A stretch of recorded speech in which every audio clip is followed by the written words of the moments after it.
spinning. Whew, hot. What's going on, Signature Lacrosse fans? Herm here. I hope that everyone is doing well, staying safe, staying healthy during these pretty crazy times. That being said, we are coming out with a series here of tutorials, things that will make you a better lacrosse player from top to bottom, starting from the most basic levels to more advanced stuff. And today we're gonna kick it off with cradling. How to cradle your lacrosse stick so that you can start to spin it and become a better lacrosse player. That being said, I need a training tool.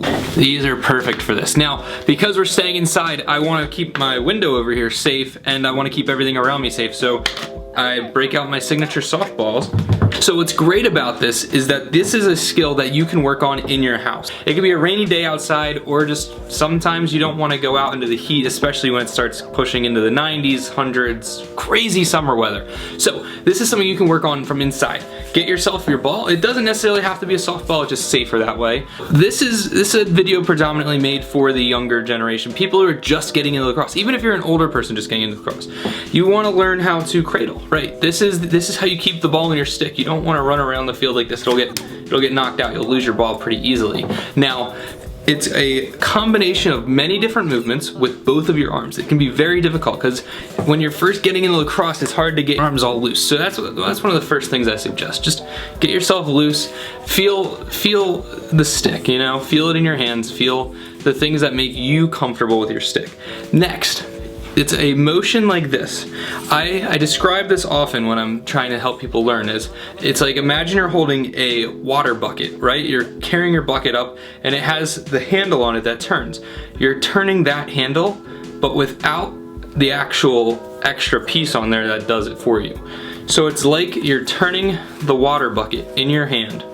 Turn the water bucket in your hand, keep your hands nice and separated. This will give you strength right here. This is strength because when your hands are together, you're weak. You're flimsy there and vulnerable for defenses, right? You want to keep your hands nice and spread, keep that stick incredibly strong like this. So this is something I should have probably mentioned 2 minutes ago. Figure out if you're a right-handed or a left-handed player, whether you feel more comfortable with your hand on that side or on this side. You know, I am a predominantly right-handed player, so this is how I learned how to play lacrosse, but not everybody's the same. So figure out which side feels more comfortable for you. Right-handed means your right hand is on top. Left-handed means your left hand is on top. That is what we call your dominant hand. You are going to cradle particularly with your dominant hand. The bottom hand does not do much.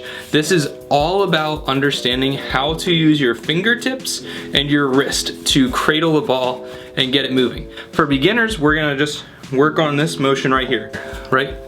I'm trying to, right there. That's what we're looking for. You wanna, in your fingertips, you're just rotating it, right? You want your stick to be, you want the ball to stay tight to your mesh, that way you don't lose it if a defender comes and checks you. Now, once you have this, and this whole time you're just keeping your bottom hand incredibly loose. Look how that thing rotates right there. Once you figure that out, you can then start throwing in a spin. So that's just a matter of flicking it around and being comfortable, letting it stop right there. Once you start spinning, then you can start adding multiple spins and lots of spins like this. This is almost like an air conditioner right here. Once you figure out how to cradle with two hands and you're just practicing all the time, my biggest suggestion to young lacrosse players, always have your hand in your stick, or stick in your hands. There we go. Always have your stick in your hands because there's no way to get better than just holding it, walking around the house. It might irritate your parents a little bit, so maybe don't do it with a ball, but just always have your stick in your hands. Learn how to do the basic fundamental things. Once you learn how to do it with two hands, you can then go on to one-handed cradles, right? It's the same motion. You're still using your fingertips here just to keep that ball in the back of your mesh. And this is how you can run around defenders. You can put your arm up, you know, when a guy's trying to slash you from this side. Sometimes I'm bad at talking, guys, but you want to keep this right in here, tight to your body. Same motion, your stick is just parallel with the ground this time. I think parallel or horizontal. Horizontal? Drop a comment down below if you think it is parallel or horizontal. I don't know which one it is. So like I've hinted at, once you figure out how to do everything with your dominant hand, You gotta learn how to do it with your non-dominant hand, right? And that's where hitting the wall comes into play, but that's something that we'll teach in another lesson. For today, we're gonna keep it at the most basic stuff. So today we're just learning how to do this. Just learn how to cradle, just hold your stick, get comfortable with it. When you're still getting used to cradling, it might look like this. And that's totally fine. There's nothing wrong with that. You will eventually get comfortable enough to the point where you're fully rotating the stick almost all the time in these fingers. Ooh. So that's all I got for you guys today. I guess we'll call this the bedroom tutorial because this is something you can work on in your house. And it is incredibly important to making you a better lacrosse player, especially as you're just getting into the game.